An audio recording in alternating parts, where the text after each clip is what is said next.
سبيل الدموع سبيل مريح تنهد يا صاحي كي تستريح. السلام علیکم ورحمۃ اللہ وبرکاتہ. بسم اللہ الرحمن الرحیم. ناظرین، شادی شدہ زندگی اور اس میں خوشیاں لانے کے لیے ہم بہت سی چیزوں کو دیکھنا چاہ رہے ہیں، لیکن کچھ لوگ کیا کرتے ہیں کہ جب شادی شدہ زندگی میں خوشیوں کی بات کر رہے ہیں تو انہوں نے اپنا ریموٹ کنٹرول دوسرے لوگوں کے ہاتھ میں پکڑایا ہوا ہے، اور کیا ہو رہا ہے کہ ہر تھوڑی دیر کے بعد کسی بھی معاملے میں وہ ریموٹ کنٹرول پریس ہو جاتا ہے، اور جیسے وہ پریس ہوتا ہے اس کے ساتھ ایک غصے کی لہر آتی ہے، اور وہ غصے کی لہر جب آتی ہے تو دماغ تو کام نہیں کرنا شروع کرتا، لیکن زبان کام کرنا شروع کر دیتی ہے. اور جب زبان اور دماغ میں موافقت نہیں ہوتی تو پھر کیا ہوتا ہے؟ بعد میں یاد آتا ہے کہ ہم نے اپنے ریلیشن شپس کا کتنا نقصان کر لیا. تو آج ہم بات کریں گے غصے کے بارے میں، اور میرے ساتھ موجود ہیں ڈاکٹر فرحت ہاشمی. السلام علیکم ورحمۃ اللہ وبرکاتہ. وعلیکم السلام ورحمۃ اللہ وبرکاتہ. اور ہمارے ساتھ موجود ہیں سسٹر یاسمین. السلام علیکم ورحمۃ اللہ وبرکاتہ. وعلیکم السلام ورحمۃ اللہ وبرکاتہ. جی ڈاکٹر صاحبہ، آپ ہمیں آج غصے کے بارے میں بتائیں. کوئی گھر ہمارا ایسا نہیں ہے اور کوئی شخص ایسا نہیں ہے جو کہے کہ مجھے کبھی غصہ نہیں آیا، اور اکثر لوگ غصے کا غلط استعمال بھی کرتے ہیں اور غصے کو جسٹیفائی بھی کر رہے ہوتے ہیں. تو ہم چاہیں گے کہ قرآن اور سنت کی روشنی میں آپ ہماری رہنمائی کریں. السلام علیکم ورحمۃ اللہ وبرکاتہ. نحمده ونصلی علی رسولہ الکریم، اما بعد فاعوذ باللہ من الشیطان الرجیم. بسم اللہ الرحمن الرحیم. رب اشرح لی صدری ویسر لی امری واحلل عقدۃ من لسانی یفقہوا قولی. ہم بات کر رہے تھے شادی میں ناکامی کے اسباب پر، کہ وہ کون سی چیزیں ہیں جو بعض اوقات خوشیوں بھرے گھرانے کو ناکامی سے دوچار کر دیتی ہیں، آپس میں جدائیاں ڈال دیتی ہیں، شوہر اور بیوی میں اختلافات پیدا ہو جاتے ہیں اور وہ ایک دوسرے سے دور ہو جاتے ہیں، اور بعض کیسز میں نوبت طلاق تک جا پہنچتی ہے. تو ان چیزوں میں ایک بہت بڑی چیز غصہ ہے. یہ حقیقت ہے کہ ہر انسان کسی نہ کسی طرح کم یا زیادہ غصے کا شکار ہوتا ہے. کوئی شخص ایسا نہیں کہ جس کو غصہ نہ آئے، لیکن ہر شخص غصے کا اظہار مختلف طریقے سے کرتا ہے. غصہ آنا تو اپنی جگہ، لیکن سوال یہ پیدا ہوتا ہے کہ غصہ آنے کے بعد پھر ہمیں کیا کرنا چاہیے. قرآن مجید میں اللہ تعالیٰ فرماتے ہیں والذین یجتنبون کبائر الاثم والفواحش وَإِذَا مَا غَضِبُوا هُمْ يَغْفِرُونَ. اور وہ لوگ جو بڑے بڑے گناہوں اور بے حیائیوں سے بچتے ہیں اور جب بھی وہ غصے میں ہوتے ہیں معاف کر دیتے ہیں.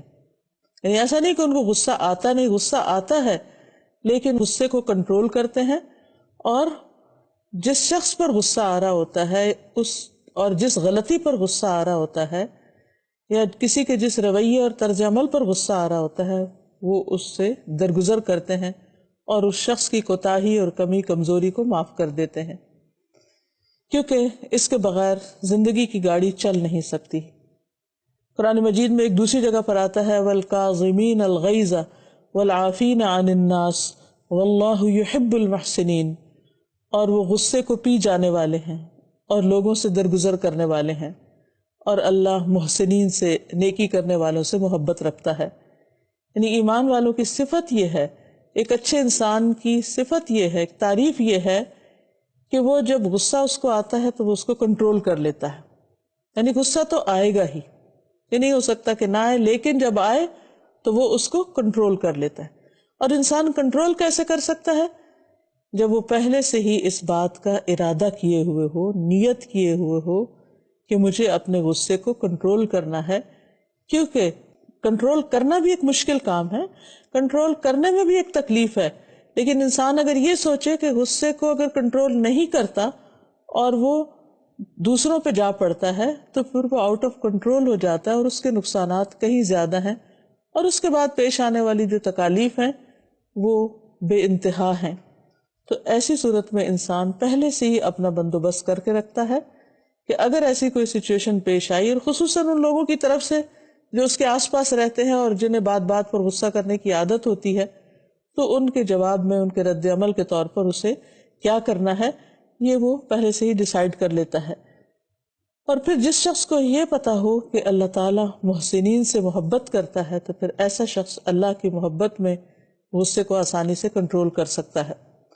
ایک حدیث کے مطابق بھی پہلوان اور طاقتور شخص وہ نہیں کہ جو کسی کشتی کے وقت یا کسی مقابلے کے وقت کسی دوسرے کو ہرا دے، یعنی اپنے مد مقابل کو شکست دے دے، بلکہ اصل طاقتور شخص وہ ہے کہ جس پر کسی شخص نے زیادتی کی اور اس نے اپنے غصے کو پی لیا، اپنے غصے کو کنٹرول کر لیا، بس وہ اس پر بھی غالب آ گیا، اپنے شیطان پر غالب آ گیا اور اپنے ساتھی کے شیطان پر بھی غالب آ گیا، یعنی اس نے 3 کو پچھاڑا۔ پہلوان تو ایک کو پچھاڑتا ہے، لیکن غصے کو کنٹرول کرنے والا اپنے آپ کو بھی کانکر کر رہا ہے، اپنے شیطان کو بھی کر رہا ہے اور دوسرے کے شیطان کو بھی کر رہا ہے جو اس غصے کو بھڑکا رہا ہے۔ تو آپ سوچئے کہ ایسا شخص کتنا زبردست کردار رکھتا ہے اور کتنا بہترین انسان ہو سکتا ہے اور کتنا اللہ تعالیٰ کا محبوب ہو سکتا ہے جو غصے کے وقت ایسا طرز عمل اختیار کرے۔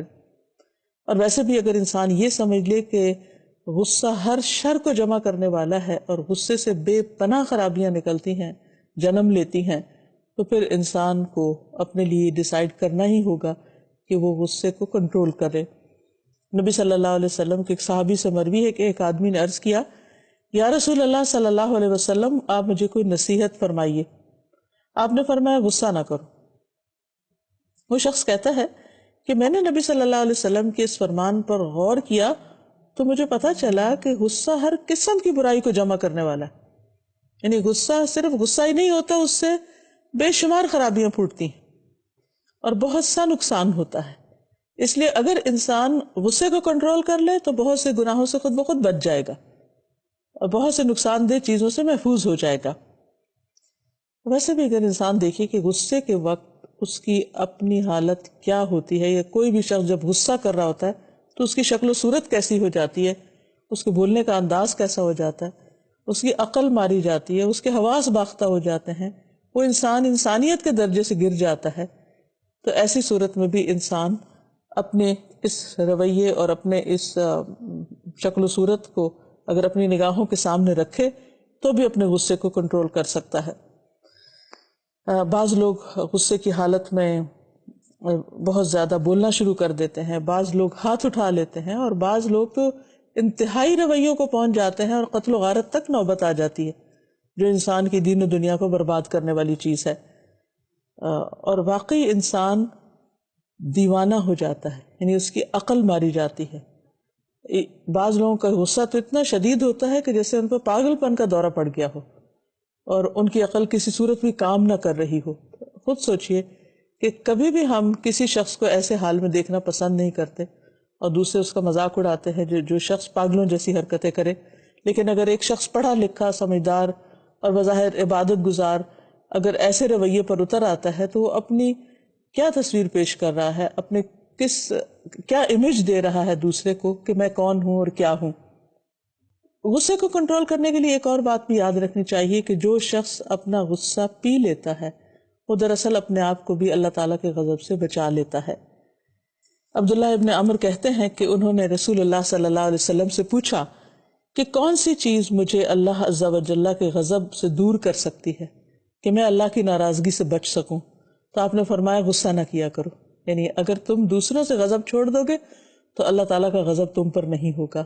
اور ہم میں سے کون ہے جو یہ نہ چاہتا ہو کہ اس کے گناہوں کی جو آگ بھڑک رہی ہے وہ ٹھنڈی ہو جائے اور اس کے گناہ جو اللہ تعالیٰ کے غصے کو بھڑکانے والے ہیں وہ ٹھنڈا ہو جائے۔ ہر شخص ہم میں سے یہ چاہے گا۔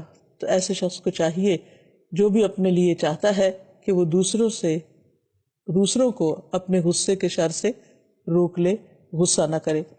پھر اسی طرح ایسا شخص قیامت کے دن بہترین اجر پائے گا جو غصہ نہ کرے۔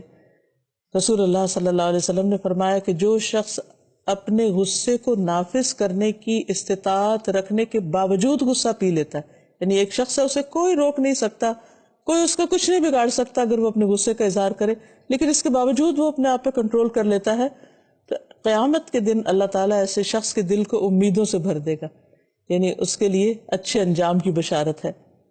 پھر اسی طرح جنت میں داخلے کا ذریعہ ہے غصے کو کنٹرول کرنا. ایک شخص نے رسول اللہ صلی اللہ علیہ وسلم سے عرض کیا کہ اللہ کے رسول میری رہنمائی ایک ایسے کام کی طرف کیجئے جو مجھے جنت میں داخل کر دے. یعنی اسے جنت میں جانے کا شوق تھا کہ کوئی کام بتائیے کہ میں جنت میں جا سکوں. تو آپ نے فرمایا غصہ نہ کرو تمہارے لیے جنت ہے. تو آپ دیکھیے کہ غصہ نہ کرنے سے یا غصے کا اظہار نہ کرنے سے دنیا بھی جنت بن جاتی ہے. دوسروں کے دلوں میں آپ کی رسپیکٹ بڑھ جاتی ہے کہ کسی نے آپ کے ساتھ زیادتی کی ہے, کسی نے آپ کے حق میں کوئی کمی کی اور آپ کو غصہ تو آیا لیکن آپ نے اس کو کنٹرول کر لیا. تو ایسی صورت میں دنیا میں بھی دوسروں کے دل آپ کے لیے نرم ہو جاتے ہیں اور ان کے اندر آپ کی عزت اور رسپیکٹ اور محبت پیدا ہو جاتی ہے. اور آخرت میں تو بہرحال انسان کے لیے جنت ہے.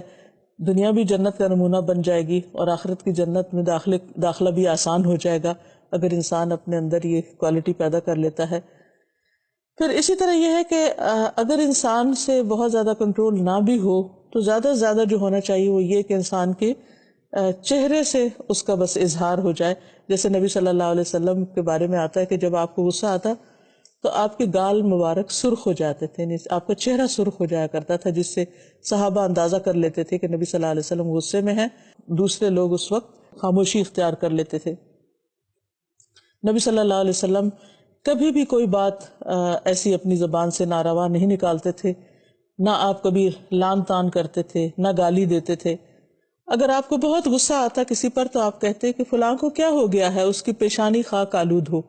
اور یہ بھی ایک دعا ہوتی تھی. پیشانی خاک آلود ہونے کا مطلب یہ کہ زیادہ سجدے کرے, زمین پہ سر رکھے, اللہ کے آگے جھکے, اللہ کی عبادت کرے, اچھے اچھے کام کرے. گویا ایک طرح سے اس کے لیے دعا دیتے تھے جو شخص کوئی ایسا غصہ دلانے والا کام کرتا تھا. پھر اسی طرح انسان کو اپنے زبان سے کوئی ایسی بات نہیں نکالنی چاہیے غصے میں کہ جس سے اپنا ہی نقصان ہو جائے. کیونکہ آپ دیکھیے کہ جو شخص غصے کا بے محابہ اظہار کرتا ہے وہ دراصل اپنے لیے مشکلات کھڑی کر لیتا ہے. کیونکہ بعض انسان کو یہ سمجھ نہیں آتی کہ جو کچھ وہ بول رہا ہے وہ اس کے لیے کتنی مشکلات کا ذریعہ بنے گا. اپنا ہی انسان نقصان کر رہا ہوتا ہے. وقتی طور پر تو وہ دوسروں پہ اپنا نزلہ گرا رہا ہوتا ہے لیکن دراصل وہ سب کچھ پلٹ کے اس کے اپنے اوپر ہی آ رہا ہوتا ہے. ایک شخص تھا بڑا ہی عبادت گزار اور دوسرا جو تھا وہ زیادہ عبادت گزار نہیں تھا بلکہ ایک طرح سے گناہگار ہی تھا. تو ایک دفعہ ایک عبادت گزار شخص نے اس گناہگار شخص سے غصے میں یہ کہہ دیا کہ اللہ کی قسم تیری کبھی بخشش نہیں ہوگی اور اللہ تجھے کبھی جنت میں داخل نہیں کرے گا. تو کیا ہوا؟ نبی صلی اللہ علیہ وسلم نے ہمیں یہ بتایا کہ اللہ تعالیٰ نے گناہگار سے فرمایا کہ تو میرے رحم و کرم کی وجہ سے جا جنت میں داخل ہو جا, اور دوسرے سے فرمایا کہ کیا تو میرے فیصلوں کو جانتا تھا؟ یہ تمہارا فیصلہ تھا کہ کون جنت میں جائے گا اور کون نہیں جائے گا؟ کیا جو کچھ میرے ہاتھ میں ہے اس کا منتظم تو تھا؟ اسے جہنم میں لے جاؤ. یعنی آپ خود سوچئے کہ ایک شخص جو بظاہر عبادت گزار ہے صرف غصے کی وجہ سے, زبان سے غلط بات نکالنے کی وجہ سے کس انجام کو جا پہنچتا ہے, اور دوسرا شخص جو بہت عبادت گزار پرہیزگار نہیں لیکن غصے کو کنٹرول کرنے والا ہے اور جوابی کوئی ایسی کارروائی نہیں کرتا, خاموش ہو جاتا ہے اتنی بڑی بات سن کر بھی, تو اللہ سبحانہ وتعالیٰ اس کو اپنے رحم و کرم سے معاف فرما دیتے ہیں اور جنت میں داخل کر دیتے ہیں. نبی صلی اللہ علیہ وسلم نے فرمایا قسم ہے اس ذات کی جس کے ہاتھ میں ابو القاسم کی جان ہے, اس شخص نے صرف ایک کلمہ ایسا بولا, ایک بات ایسی کی جس نے اس کی دنیا اور آخرت دونوں برباد کر دی. تو یہ غصہ جو ہے وہ دنیا اور آخرت دونوں کو برباد کر دینے والی چیز ہے. بعض اوقات انسان جب کسی بات پر غصے ہوتا ہے اور فضول باتیں شروع کر دیتا ہے یا ناروا قسم کا اظہار کرتا ہے اس غصے کا, اور اسے روکا جائے تو وہ کہتا ہے کہ نہیں میں اپنے آپ کو جسٹیفائی وہ کر لیتا ہوں, کہتا ہے میں بالکل حق پر ہوں اور مجھے اس بات پر بہت غصہ آیا ہے اور یہ غصہ تو میں کروں گا اور یہ میرا حق بنتا ہے. یہ غصہ کرنا کوئی حق نہیں ہے اور نہ ہی اپنی عقل کھو دینا کوئی عقل مندی کی بات ہے.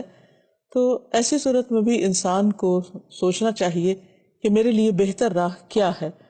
پھر اسی طرح بعض لوگ غصے میں بد دعائیں دینے لگتے ہیں. بعض مائیں اپنے ہی بچوں کو بد دعائیں دینے لگتی ہیں اور پھر وہ بد دعائیں اگر قبول ہو جائیں تو آپ خود سوچئے کہ بعد میں روئے گا کون ان پر, وہ اس نقصان پر پھر ہوگا کیا.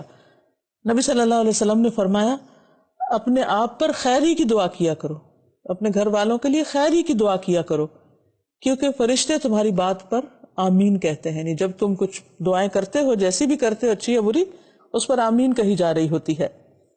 آپ صلی اللہ علیہ وسلم نے یہ بھی فرمایا, ابو داؤد کی روایت ہے کہ نہ اپنے اوپر بد دعا کرو، نہ اپنی اولاد پر، نہ اپنے خادموں پر، نہ اپنے مالوں پر. کہیں ایسا نہ ہو کہ وہ قبولیت کی گھڑی ہو جس میں اللہ تعالیٰ سے جو کچھ مانگا جائے تو وہ اس کو قبول کر لے، نہیں تمہاری دعا قبول ہو جائے. تو اس لیے بہت ضروری ہے کہ انسان غصے کی حالت میں اپنی زبان استعمال نہ کرے بلکہ اس کے برعکس خاموشی اختیار کرے. بعض اوقات آپ بچوں کو کچھ سکھا رہے ہوتے ہیں، کوئی گھر کا کام سکھا رہے ہوتے ہیں یا کوئی علم کی بات سکھا رہے ہوتے ہیں اور بچے کو سمجھ نہیں آ رہی ہوتی یا وہ بار بار سوال کر لیتا ہے یا طالب علم کوئی سوال کر لیتا ہے، تو اس وقت انسان کا ٹیمپرامنٹ جو ہے وہ پھر اس کے کنٹرول میں نہیں رہتا. رسول اللہ صلی اللہ علیہ وسلم نے 3 بار یہ بات فرمائی کہ لوگوں کو علم سکھاؤ، آسانیاں پیدا کرو، لوگوں کو علم سکھاؤ، آسانیاں پیدا فرماؤ، اور 2 مرتبہ فرمایا کہ جب تم میں سے کسی کو غصہ آئے تو خاموشی اختیار کرے. یعنی یہ بہترین علاج ہے غصے کا کہ انسان اس وقت بولے نہ. اور یہ جو قرآن مجید میں آتا ہے نا والکاظمین الغیظ، تو کاظم کا مطلب ہوتا ہے یعنی کسی پوٹلی کو بند کر دینے والا. اور اس کی مثال عام طور پہ میں یوں دیا کرتی ہوں کہ جیسے ایک ابلتے پانی کی بوتل ہوتی ہے، ہاٹ واٹر بوتل جو ہوتی ہے، اگر اس کے اوپر ڈھکن نہ دیا جائے اور اس کو ویسے ہی چھوڑ دیا جائے تو اس میں سے پانی اچھل کے جو گرے گا، چھینٹے بھی کسی پہ پڑیں گے تو دوسروں کو جلا دیں گے. تو اسی طرح بعض اوقات انسان کے اندر غصے کی وجہ سے جو جوش آتا ہے، اگر وہ انسان اپنا منہ کھول دیتا ہے تو چھینٹے جتنے بھی دوسرے لوگوں پہ پڑتے ہیں تو ہر ایک کو وہ جلا کے رکھ دیتے ہیں اور اس کے زخم عرصہ دراز تک پھر نہیں جاتے. انسان تو غصہ کر کے ٹھنڈا ہو جاتا ہے لیکن دوسرے لوگ اس جلن کا شکار رہتے ہیں جن کے اندر پھر نفرت پیدا ہوتی اور جس سے بہت سے معاملات میں خرابی آ جاتی ہے. پھر یہ ہے کہ انسان کو اللہ کی خاطر غصہ پی لینا چاہیے. نبی صلی اللہ علیہ وسلم نے فرمایا کہ اللہ کے نزدیک غصے کے اس گھونٹ سے زیادہ افضل گھونٹ کسی بندے نے کبھی نہیں پیا جو وہ اللہ تعالیٰ کا چہرہ چاہنے کے لیے اختیار کرتا ہے کہ کل میں اپنے رب کا دیدار کر سکوں گا، اس لیے آج میں حق پر ہوتے ہوئے بھی اپنے غصے کو کنٹرول کر جاؤں. بعض اوقات یہ بھی ہے کہ انسان گھر والوں پر غصہ کرتا ہے لیکن بتاتا ہی نہیں، وجہ ہی نہیں معلوم ہوتی گھر والوں کو کہ غصہ ہو کس بات پہ رہا ہے. اور اس وقت جو دوسرے لوگ ہوتے ہیں وہ حیران پریشان ہوتے ہیں کہ یہ ایسا کیوں ہو رہا ہے. میرے اپنے ساتھ ایک دفعہ تجربہ ہوا کہ میں نے اپنے بیٹی کو کسی بات پہ ڈانٹا تو تھوڑی دیر میں مجھے کہنے لگی کہ مجھے یہ سمجھ نہیں آئی کہ آپ نے مجھے کس بات پہ ڈانٹا. اور اس وقت واقعی مجھے خیال آیا کہ بعض اوقات ہمیں کوئی بات خیال میں آ جاتی ہے، کوئی چیز ہم ایسی کرتے ہوئے دیکھ لیتے ہیں جو ہمیں خود سمجھ نہیں آتی کہ حقیقت اس کی کیا ہے، تو ہم دوسرے کو وجہ بتائے بغیر اس پہ غصہ کرنا شروع کر دیتے. بعض اوقات چیخنا چلانا شروع کر دیتے، بعض اوقات برا بھلا کہنا شروع کر دیتے، بعض اوقات بچے کے ہاتھ سے کتاب چھین لیتے ہیں، بعض اوقات کوئی اور ایسا رویہ اختیار کرتے ہیں، بعض لوگ دروازے پٹکنے لگتے ہیں، بعض لوگ برتن توڑنے لگتے ہیں، بعض لوگ کھانا پھینک دیتے ہیں، بعض لوگ کپڑے پھاڑ دیتے ہیں، بعض لوگ اپنا ہی سر پھاڑ لیتے ہیں. تو یہ ساری چیزیں جو ہیں یہ بے حد ناسمجھی کی باتیں ہیں اور نقصان کی باتیں ہیں.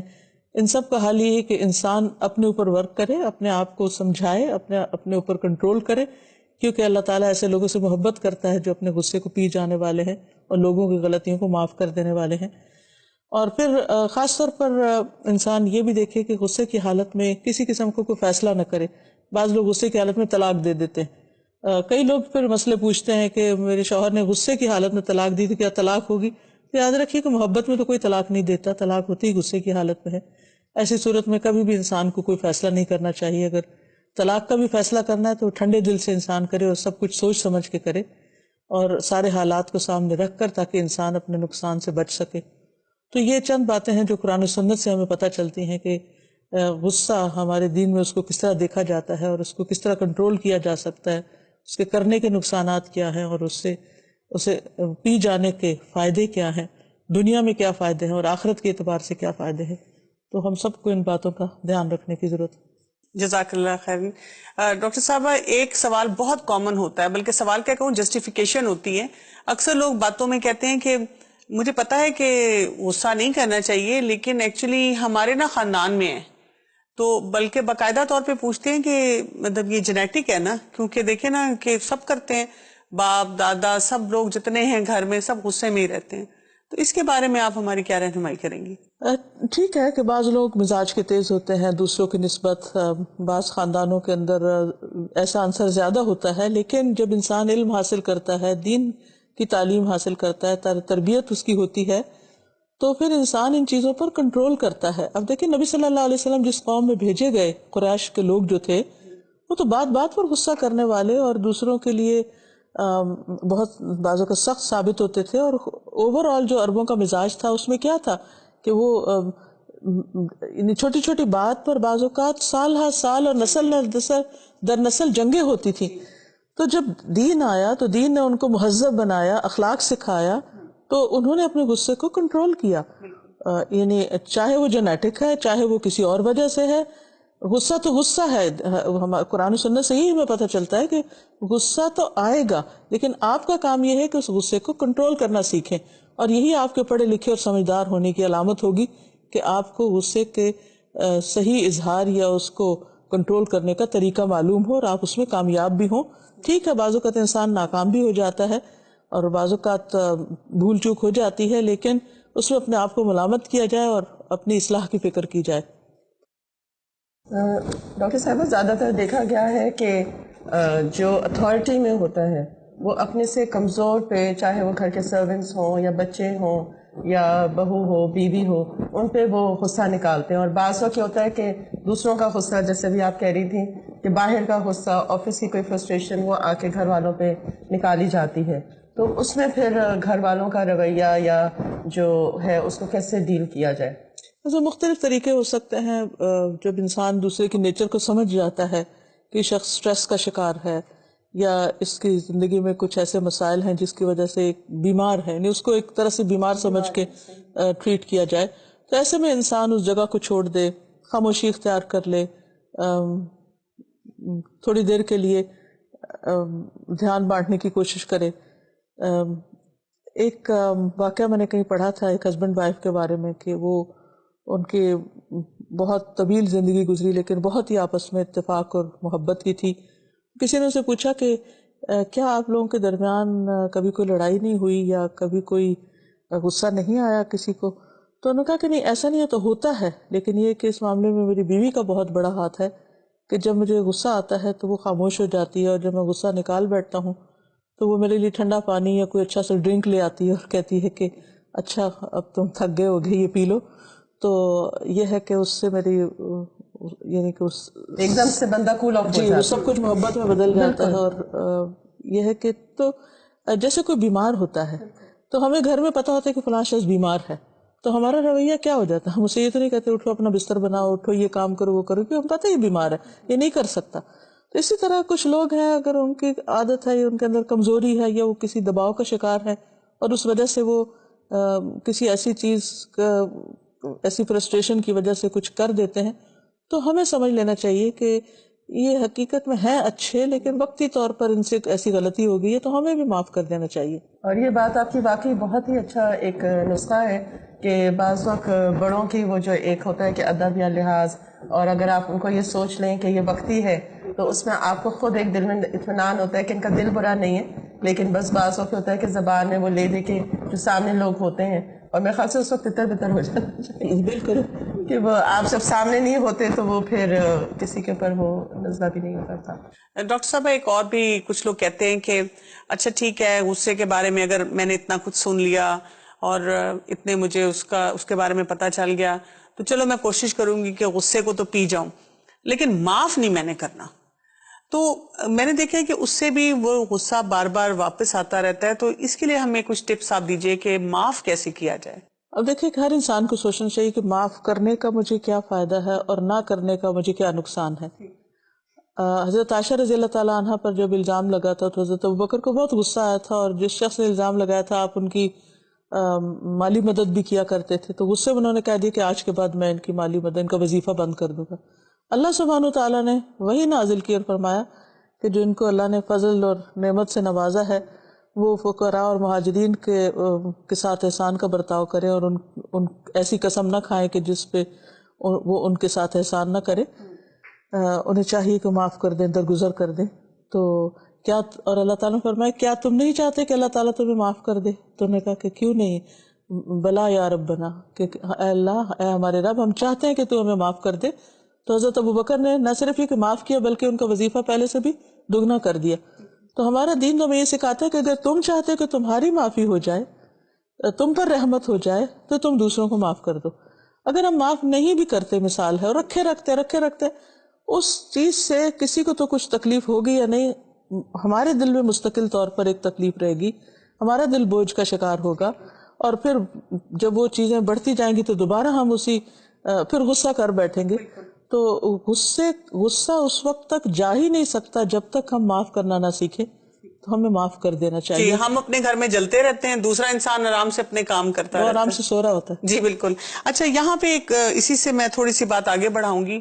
آپ نے آخرت کے بھی بہت سے جو ہمارے لیے بشارتیں ہیں, اگر انسان غصے کو کنٹرول کرتا ہے, اس پہ بات کی جو حدیث میں آئی.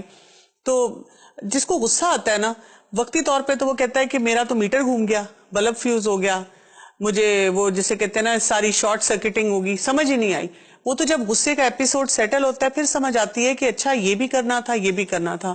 تو کچھ لوگوں کے ذہن میں یہ بھی سوال آتا ہے کہ عین اس وقت جب غصہ آ رہا ہے ہم کیسے یاد رکھیں اپنی آخرت کو, کیونکہ اس وقت نہیں سمجھ آ رہی ہوتی. اس وقت تو لگتا ہے کہ یہ جسے کہتے ہیں نا کہ ایک بڑی مشکل سچویشن ہے, ابھی مجھے اسے کنٹرول کرنا ہے. اس میں ٹھیک ہے, انسان کے اوپر ایسی جذباتی کیفیت, ہیجانی کیفیت ہوتی ہے, ایک جنونی کیفیت ہوتی ہے کہ جس میں انسان بعض اوقات واقعی فیصلہ نہیں کر پاتا. لیکن میں سمجھتی ہوں کہ اگر انسان اپنے ساتھ صرف ایک عہد کر لے کہ مجھے اس حال میں بولنا نہیں, مجھے چاہے جتنا شدید بھی غصہ ہے مجھے خاموشی اختیار کرنی. ایک تو عہد اپنے ساتھ کوئی کرے انسان, اور پھر پھسلے تو پھر دوبارہ کرے. کرتے کرتے اس اپنی تربیت کے لیے خود بھی تو کچھ کرنا چاہیے. تو ایک وقت آئے گا کہ وہ کنٹرول کرنا سیکھ بھی لے گا. لیکن یہ کہ غصہ تو آئے گا, مگر انسان اس وقت جگہ بدل لے, خاموشی اختیار کر لے, یعنی کچھ نہ کچھ تو اس کو کرنا ہی ہوگا. اور وہ کر سکتا ہے جب تک انسان زندہ ہے, انسان کو اللہ نے اختیار دیا ہے. اگر انسان کر ہی نہ سکتا ہوتا تو اللہ تعالیٰ یہ حکم ہی نہ دیتا. مجھے لگتا ہے ہم اپنے آپ کو خود ہیلپ لیس ہونے کا میسج دیتے ہیں کہ مجھ سے نہیں ہو رہا. اگر ہم اپنی کمزوری ظاہر کر رہے ہیں کہ ہم بہت ہی ویک ہیں, کمزور ہیں, کہ ہم اپنے آپ کو کنٹرول ہی نہیں کر سکتے. بالکل. اور کئی دفعہ ہمارا یہ بھی ہوتا ہے کہ ہم اپنا ایک ایسا ایٹیٹیوڈ بتاتے ہیں کہ take it or leave it, مطلب that's the way we are. تو اس میں جو ہے we need to change our attitudes. اور اگر ہمارے گھر والے ہمارے ساتھ کوآپریٹ کر رہے ہیں تو ہمیں بھی چاہیے کہ اپنے اس بیہیویئر کو بدلیں. اور ایک خاص طور پہ جیسے بھی آپ بتا رہی تھیں کہ جو طلاق کا ورڈ ہے, یہ تو میرے خیال سے آدمیوں کو یا لڑکوں کو ایک ٹرین کر دینا چاہیے کہ کسی بھی حالت میں یہ لفظ کم سے کم وہ اپنے منہ سے نہ نکالیں, کیونکہ اس کے جو ہیں آفٹر افیکٹ جو ہے خاندانی زندگی میں بہت زیادہ, یعنی کہ اگر ایک دفعہ انہوں نے وہ لفظ منہ سے نکال دیا تو اس کی جو پھر وہ ہے کہ it can not be taken back. بہت سے لوگ ایسے ہیں جو غصے میں آ کے ایسے لفظ بولتے ہیں اور پھر خود ہی پچھتاتے ہیں, اور پھر ساری زندگی کے لیے ندامت کا شکار رہتے ہیں, حسرت کا شکار رہتے ہیں کہ کیا ہی اچھا تھا کہ وہ اس ایک لفظ کو اس وقت کنٹرول کر لیتے. ایک اور مسئلہ جو بہت دیکھا جاتا ہے کہ اکثر خواتین مائیں جو ہوتی ہیں جن کے بچے ٹین ایج میں آ جاتے ہیں, وہ کمپلین بہت کرتی ہیں. وہ کہتی ہیں کہ جی ہمارے بچے اب ہم سے ڈسٹنٹ ہوتے جا رہے ہیں, ہمارے ساتھ نہیں بیٹھتے, کمرے میں کھانا لے جاتے ہیں, دروازہ بند کر دیتے ہیں ہم پہ, سیدھے منہ ہم سے بات نہیں کرتے. اور وہ بہت پریشانی کا اظہار کرتی ہیں کہ ہمارا کوئی ریلیشن شپ نہیں رہا اپنے بچوں کے ساتھ. ایسی ماں کو سوچنا چاہیے کہ یہ سب کچھ انہوں نے کہاں سے سیکھا. کہیں ایسا تو نہیں کہ آپ خود یہی کچھ انہیں کر کے دکھاتے رہے اور آج آپ کو وہ اپنے سامنے دیکھنا پڑ رہا ہے. ٹھیک ہے, کیونکہ اگر بچپن سے آپ اپنے اچھے طرز عمل سے بچوں کو اس سے ناراضگی کا اظہار کرنا سکھائے تو وہ بھی بڑے ہو کر اس کا پھل آپ دیکھیں گے. اس کے باوجود بہرحال وہ انسان ہے اور ایسی چیزیں ہوتی ہیں, تو اس وقت جب وہ ایسا کر رہے ہوں تو اس وقت تو نصیحتیں فائدہ نہیں دیں گی. لیکن اس کے علاوہ ایک ریلیشن شپ بلڈنگ ہونی چاہیے کہ جس پر آپ ان کو ان کی کمزوریاں بتا سکے اور ان کو اس کے فائدے اور نقصان دونوں چیزیں کس طرز عمل سے فائدہ اور کس سے نہیں, وہ ان کو اگر بتاتے رہیں تو بہرحال وہ سنتے ہیں اور وقت آنے پر وہ کریں گے بھی. یعنی مایوس نہیں ہونا چاہیے اور جلد بازی نہیں کرنی چاہیے, کیونکہ ہوتا ہی ہے کہ ہم چاہتے ہیں کہ بس ہمارے ایک اشارے سے سب کچھ گھر کا پورا نظام ٹھیک ہو جائے. تو بعض اوقات بگاڑ کو بھی بڑا عرصہ لگتا ہے تو اس کے سنوار کو بھی وقت لگتا ہے, تو وہ وقت دینا چاہیے. ٹھیک. اور بعض وقت یہ دیکھا گیا ہے کہ جو بیویاں زیادہ تر یہ ہوتی ہیں کہ جی ہم حق پہ تھے یا ہم وی ور رائٹ اور ہمارے ساتھ زیادتی ہوئی ہے. تو کیا آپ اگر ساری زندگی یہ پروف کرتے رہیں کہ یو آر رائٹ تو اس میں گھر بس سکے گا؟ کبھی ایسا نہیں ہو سکتا کہ کوئی شخص ہمیشہ ہی رائٹ ہو اور دوسرا ہمیں بالکل ہی رانگ ہو. اور اگر آپ صرف اپنے آپ کو رائٹ ہی پروو کرتے رہیں تو اس سے بھی مسئلہ تو حل نہیں ہو سکتا. اصل میں ہمارا پرابلم سالونگ ایٹیٹیوڈ ہونا چاہیے، نہ کہ صرف ڈیفینسو ہونا یا اپنے پاکیزگی کا دم بھرتے رہنا یا اپنی صفائیاں پیش کرتے رہنا کہ میرا یہ مقصد نہیں یا میں یہ نہیں، میرا یہ خیال نہیں تھا. ان باتوں کا کوئی فائدہ نہیں ہوتا، کیونکہ دوسرا شخص آپ کے عمل کو دیکھ رہا ہوتا ہے، آپ کی باتوں پر اس کو یقین نہیں ہوتا اگر آپ کا عمل اس کے خلاف جا رہا ہو. ڈاکٹر صاحبہ، کچھ مرد حضرات کا ایسا ایٹیچیوڈ ہوتا ہے شادی کے بعد کہ یعنی وہ بیویاں جتنی بھی کوشش کر لیں لیکن وہ خوشی نہیں ہوتی اپنی بیوی سے، نہ ہر چیز پہ پک کر رہے ہوتے ہیں، سو مچ سو کہ ان بیچاریوں کو سمجھ نہیں آ رہا ہوتا کہ ان کا غصہ کس بات پہ ہے. اور وہ کبھی کبھی یہ سوال پوچھتی ہیں کہ جب ہمارا شوہر ہمارے سامنے بہت غصہ کر رہے ہیں، ہم اس وقت خاموش ہیں، بلکہ کئی تو ڈر سے ہم بھی جاتی ہیں، کہ ہم کیسے اس ایشو کو اس وقت بھی ہینڈل کریں اور بعد میں بھی ریزالو کریں. آپ دیکھیے کہ ان کو یہ دیکھنا چاہیے کہ کوئی شخص ہر وقت غصے میں رہ نہیں سکتا، کیونکہ غصہ ایک فلیم کی طرح ہوتا ہے نا. تو فلیم جتنا بھی اونچا جائے اس کو بہرحال واپس نیچے آنا ہوتا ہے اور اس کو بجھنا ہوتا ہے اور ختم ہونا ہوتا ہے. تو جس کسی کو بھی بہت غصہ آتا ہے بہرحال اس کا غصہ ایک وقت میں ٹھنڈا ہوگا. جب وہ ٹھنڈا ہو تو اس کو پوچھنا چاہیے کہ بھی ایسے موقع پر آپ کے ساتھ کیا سلوک کیا جائے، آپ کے اس غصے کو کیسے ٹھنڈا کیا جائے، یا یہ کہ آپ اس موقع پر غصے پہ کیوں آئے تھے، یا کیا چیز آپ کو ٹریگر کرتی ہے، میں آپ کی کیسے ہیلپ کروں. یعنی اچھے وقت میں کمیونیکیشن کر کے ایک دوسرے کے ساتھ ایک دوسرے کو سمجھنے کی کوشش کرنی چاہیے.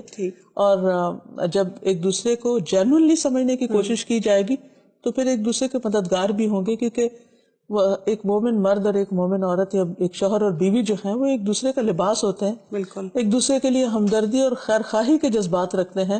کوئی ایک دوسرے کے رائول یا کوئی مقابل نہیں ہوتے، یا ایک دوسرے کے ساتھ کسی جنگ و جدل کے مارکے میں نہیں شریک ہوتے. شادی تو ہے ہی محبت اور رحمت اور سکینت کا نام. تو جو اللہ تعالیٰ نے اس کا مقصد رکھا ہے، لیکن ہم اپنے رویوں کی وجہ سے اس سارے کو خراب کر دیتے ہیں.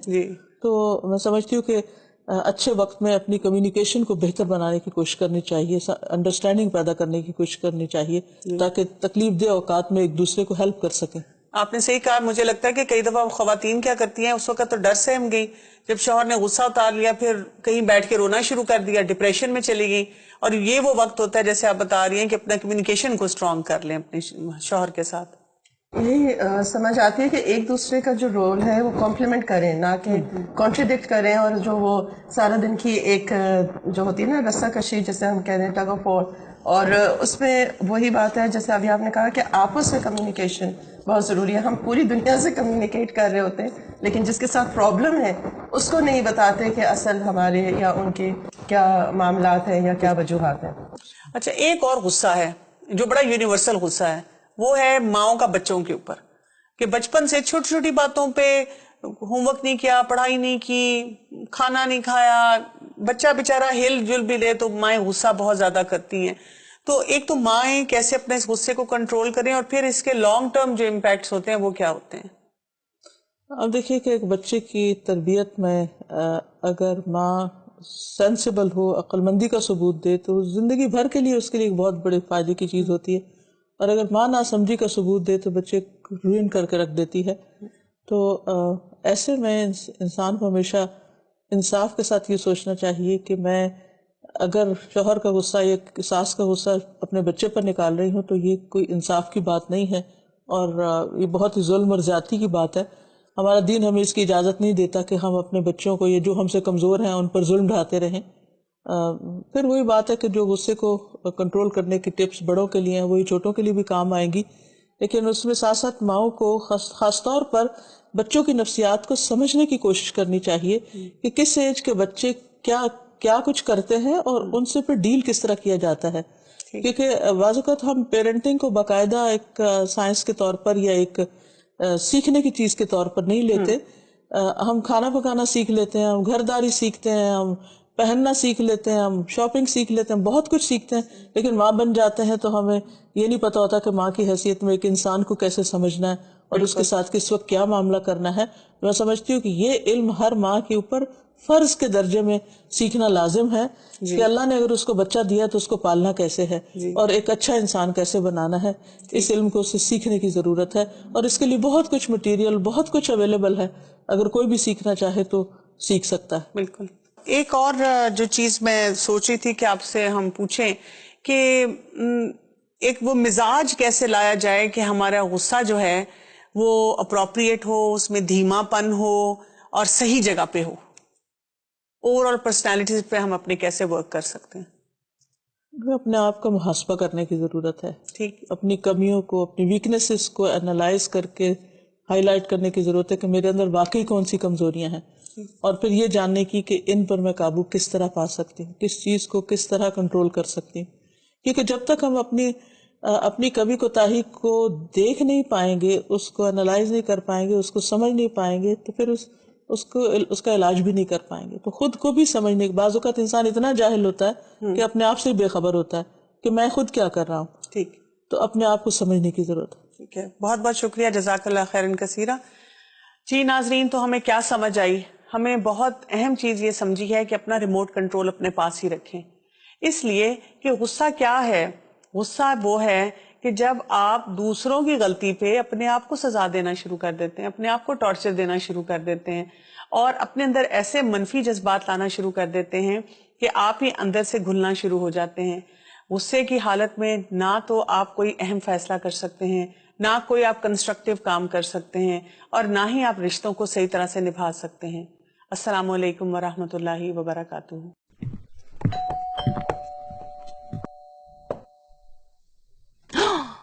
What happened, Hamza? Don't worry, Mom. Abid was annoying me a lot, so I gave him a few punches. And as I can see, received a few blows too. Boys will be boys, Mom. Do you know what our Prophet, blessings and peace of Allah be upon him, said? The strong man is not the one who can overpower others in wrestling. Rather, the strong man is the one who controls himself when he gets angry. But, Mom, why should I control my anger when I can fight and win?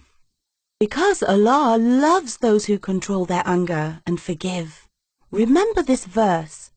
When they are angry, they forgive. Chapter 42, Al-Shura, verse 37. It's not fair, Mom. Only I get angry at all times. Why don't you or Baba get angry? What makes you think that we don't get angry? We just rein our anger. When? How? Remember the time when Baba was sick and would not take bland food? How long do I need to eat this tasteless food? I can't anymore. Here, please drink some. Were you angry too? Baba gave you a push. Was a little bit, but I reminded myself that he was sick and that I needed to be patient.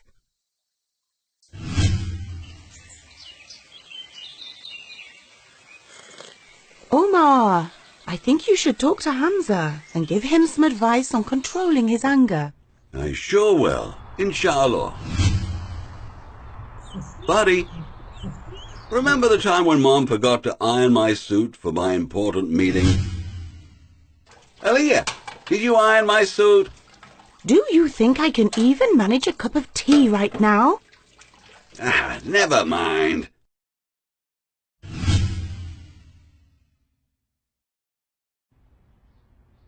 Thank you. Was Mom angry at that time? Of course she was. I asked her to sit down because, according to a hadith, sitting or lying down helps to cool off your anger. Were you angry too? Yeah, I was. But I realized that she was overworked and very tired, so I was patient. Did you talk to him? Yeah, I did. I think he's trying to control his anger these days. Alhamdulillah. But we need to give him space, too. Both of us should try to stop being angry on him on small things. Let's not make him a robot that only follows our commands. Pick this, eat that, finish this, don't be late, why this, why that. Maybe a little patience might do the trick. I will try. Inshallah. Let's give getting angry quickly a shove out of our house. انا یا ego جو ہے یہ اس کے لیے زہر قاتل ہوتی ہے. اصل میں یہ سارے مسائل پیدا ہوتے ہیں اس وقت جب دین سے دوری ہوتی ہے. میں نے نا اپنی زندگی میں بہت سفر کیا ہے. تم بالکل نہ ایسے کرنا. اس طرح کی ضدیں جو ہیں وہ انسان کو سخت نقصان سے دوچار کرتی ہیں. تو ہم لوگ ڈوز اینڈ ڈونٹس سے شروع کر دیتے ہیں کہ ہمارے گھر کا یہ طریقہ ہے یا ہمارے گھر میں یہ چیزیں ہوتی ہیں. یعنی نبھانے کا ارادہ کرے، نبھانا سیکھے کہ میں نے گھر بنانا ہے. يسعى